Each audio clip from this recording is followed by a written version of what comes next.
ఈ స్టోరీ మొత్తం వినండి. ఒక మంచి బిజినెస్ దొరికిద్ది మీకు. రవి అని ఒక అబ్బాయి ఉన్నాడు. తను 40-50% మార్జిన్ ఉన్న ప్రొడక్ట్స్ కొన్ని సెలెక్ట్ చేసుకున్నాడు. ఆ ప్రొడక్ట్స్ తీసుకొని తను మార్కెట్ స్టార్ట్ చేయటం మొదలుపెట్టాడు. ఫస్ట్ రోజు ఒక కిరాణా షాప్‌కెళ్ళాడు. షాప్‌కెళ్ళి నా దగ్గర ప్రోడక్ట్ ఉంది. ఈ ప్రోడక్ట్ మీ దగ్గర పెట్టుకోండి అని చెప్పి ఆ షాప్ ఓనర్‌ని అడిగాడు. బట్ ఆ షాప్ ఓనర్ నీకు ఎక్స్‌పీరియన్స్ ఉందా అని అడిగాడు. బట్ మనోడు నాకు ఎక్స్‌పీరియన్స్ లేదు అని చెప్పాడు. బట్ తను సరే కస్టమర్స్ ఎవరు ఈ ప్రోడక్ట్ అడగరు. ఇది వద్దు మీరు వెళ్ళండి అని చెప్తాడు. అట్లా ఫస్ట్ రోజు ఒక 20 షాపులకెళ్ళాడు. సేమ్ నా దగ్గర ప్రోడక్ట్ ఉంది మీరు పెట్టుకోండి. నా దగ్గర ప్రోడక్ట్ ఉంది మీరు పెట్టుకోండి అని చెప్పి అడగటం మొదలుపెట్టాడు. బట్ 20 మంది రిజెక్ట్ చేశారు. ఏ ఒక్క షాప్ వాళ్ళు కూడా తన ప్రోడక్ట్‌ని తీసుకొని వాళ్ళ దగ్గర పెట్టుకోలేదు. ఇంటికెళ్ళి తను బాధపడుతూ ఉంటే వాళ్ళ నాన్న వచ్చి తనకు చెప్తున్నాడు. ఈ 20 మంది షాప్ ఓనర్లు నీ బిజినెస్‌ని, నీ లైఫ్‌ని మార్చలేరు. వాళ్ళు వద్దు అన్నంత మాత్రాన నీ బిజినెస్ ఏం ఫెయిల్ అవ్వదు. సో నీ బిజినెస్ సక్సెస్ అవ్వటానికి నువ్వు ఇంకా స్టెప్ తీసుకోవాలి, కాన్ఫిడెన్స్‌గా చేయాలి అని చెప్పాడు. నెక్స్ట్ రోజు నుంచి తను ఏం చేశాడంటే అప్రోచ్ అయ్యే విధానం మార్చాడు. సో ఇంకో షాప్‌కెళ్ళాడు. ఆ షాప్ దగ్గరికెళ్ళి నా దగ్గర ఈ ప్రోడక్ట్ ఉంది. ఇది మీ దగ్గర పెట్టుకొని మీకు మంచి మార్జిన్ ఇస్తా అని చెప్పాడు. సో ఆ షాప్ ఓనర్ సేమ్ మళ్ళీ క్వశ్చన్ అదే అడిగిండు. నీకు ఎక్స్పీరియన్స్ ఉందా? ఎన్ని రోజుల నుంచి మార్కెట్ చేస్తున్నావు? ఎన్ని సంవత్సరాల నుంచి మార్కెట్ చేస్తున్నావు అని అడిగాడు. రవి చెప్పాడు, మీరు నన్ను నమ్మొద్దు, నన్ను నమ్మాల్సిన అవసరం కూడా లేదు. మీరు కేవలం ప్రోడక్ట్ నమ్మండి, ప్రోడక్ట్ పెట్టి చూడండి. కస్టమరు దాన్ని తీసుకొని వెళ్ళి వాడిన తర్వాత మళ్ళీ వచ్చి ప్రోడక్ట్ అడిగితే అప్పుడు మనం బిజినెస్ కంటిన్యూ చేద్దాం, లేకపోతే నేను పెట్టను అని చెప్పాడు. అట్లా ఫస్ట్ ఒక షాప్ అతను ఒప్పుకున్నాడు. అలా రోజుకి ఒక 5 షాపుల దగ్గర తన ప్రోడక్ట్ పెట్టడం మొదలుపెట్టాడు. అలా సంవత్సరానికి ఒక 150 షాపుల్లో తన దగ్గర ఉన్న ప్రోడక్ట్‌ని అక్కడ షాప్స్‌లో పెట్టడం అలవాటు చేసుకున్నాడు. అలా మెల్లమెల్లగా బిజినెస్ అవుతుంది. ప్రతి షాప్ నుంచి 1000, 2000 బిజినెస్ అవుతూ ఉంది. తను రెగ్యులర్‌గా వెళ్ళి అందరితో ఫాలోఅప్ చేసుకుంటూ టర్నోవర్ ఎంత అవుతుందో చెక్ చేసుకుంటూ ఉన్నాడు. సో ప్రతి షాప్ నుంచి యావరేజ్‌గా 1000-2000 దాకా అవుతుంది.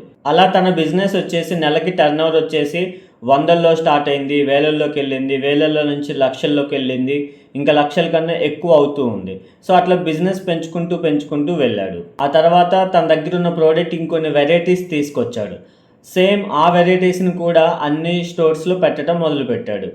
అలా పెద్ద టర్నోవర్ అవటం వల్ల తను ఒక 20% మార్జిన్ పెట్టుకున్నాడు. 20% వల్ల చాలా మంచి ఇన్కమ్ తనకి బిజినెస్ నుంచి వస్తుంది ప్రతి మంత్. సో బిజినెస్‌లో కావాల్సింది ఫస్ట్ ఓపిక ఉండాలి. రెగ్యులర్‌గా రోజు పని చేయాలి. మొదట మీరు బిజినెస్ స్టార్ట్ చేసినప్పుడు మీకు అయ్యే టర్నోవర్ రూ. 1000, 2000, 3000, 5000, 10,000 ఇలానే అవుతుంది. ఇలా అయిన రోజు నీ మైండ్ సెట్ ఎలా అయితే ఉందో దానిపైన నీ ఫ్యూచర్ డిపెండ్ అయి ఉంటుంది. తక్కువ బిజినెస్ అవుతుంది కదా, 10 మంది 10 మాటలు అంటున్నారని చెప్పి ఆలోచించావంటే మాత్రం ఆ రోజు బిజినెస్ స్టాప్ చేస్తారు. బట్ ఇది నా మొదటి స్టెప్పు అని నువ్వు అనుకుంటే మాత్రం ఈ బిజినెస్ని చాలా ముందుకు తీసుకెళ్ళగలుగుతావు. ఇలా మీరు కూడా చేసుకోవచ్చు. ఏదైనా ఒక మంచి ప్రోడక్ట్ సెలెక్ట్ చేసుకోండి. ఆ ప్రోడక్ట్ని నువ్వు నీ ఏరియాలో, నీ షాప్స్లో నువ్వు మార్కెట్ చేసుకునేలాగా నువ్వు ఉండాలి. బట్ ఆ ప్రోడక్ట్ నీ ఏరియాలో మళ్ళీ వేరే ఎవరు కూడా మార్కెట్ చేయకుండా ఉండేలాగా కూడా చూసుకోవాలి.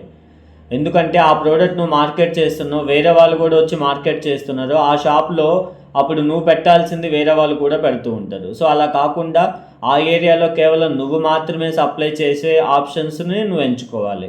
సో ఇలాంటి మీకు నచ్చిన ప్రోడక్ట్స్ మీ దగ్గర మీకు అందుబాటులో ఉన్నాయి, మీకు తెలిసిన ఏమన్నా ఉంటే ప్లాన్ చేసుకోండి. ఒక దాంట్లో మీకు మినిమం 40% అలా మార్జిన్ ఉండేదైతేనే మీకు ఇది పాసిబుల్ అవుతుంది. సేమ్ ఇదే నేను చెప్పిన స్టోరీ బిజినెస్ మోడల్ మేము ఆల్రెడీ చేసుకుంటున్నాము. ఇన్ కేస్ మీకు కూడా మాలాగా చేయాలనిపిస్తే మా దగ్గర ప్రోడక్ట్స్ ఏమేమి ఉన్నాయనేది మీరు డిస్క్రిప్షన్లో ఉన్న నెంబర్కి మెసేజ్ చేస్తే వాళ్ళు మీకు ప్రోడక్ట్ క్యాటలాగ్ పంపిస్తారు, ప్రైజులు పంపిస్తారు. ప్రోడక్ట్ మొత్తం చెక్ చేసుకోండి, ఎంత మార్జిన్ వస్తుందో చెక్ చేసుకోండి. మీకు ఏది వర్కౌట్ అవుతుందో, ఏది పాసిబుల్ అవుతుందో వాటిపైనే ఫోకస్ చేయండి. మేము చేసేదే చేయండి, ఈ ప్రోడక్ట్స్తోనే చేయండి అనేది నేను మీకు చెప్పట్లేదు. మీకు నచ్చింది చేసుకోండి, ఏది లేకపోయినా సరే మాది ఉంది, మేము చేసే దాంట్లోనే చేసుకోవచ్చు అని చెప్తున్నాం. సేమ్ నేను చెప్పిన స్టోరీ లాగానే మేము చాలామంది చేస్తున్నాము. సో ఇలా బిజినెస్ చేసే మేమందరం కూడా నెలకి ఒకసారి ఆఫ్లైన్లో కలుస్తాం.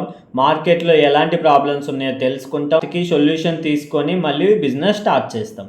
సో ఈ బిజినెస్ వచ్చేసి మీకు అంత పర్సంటేజ్ మార్జిన్ దొరకాలి, షాపులకి సప్లై చేసి అంత మార్జిన్ మీకు దొరకాలి అంటే మినిమం ఒక 10,000 రూపాయలతో కూడా మీరు స్టార్ట్ చేసుకోవచ్చు. ఎందుకంటే ఒక షాప్లో మీరు 1000 రూపాయలు, 2000 రూపాయలు ప్రోడక్ట్ పెట్టవచ్చు.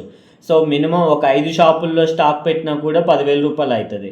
సో ఇంక అంతకన్నా తక్కువ తీసుకున్నా కూడా మీరు షాప్కి సర్వీస్ ఇవ్వలేరు.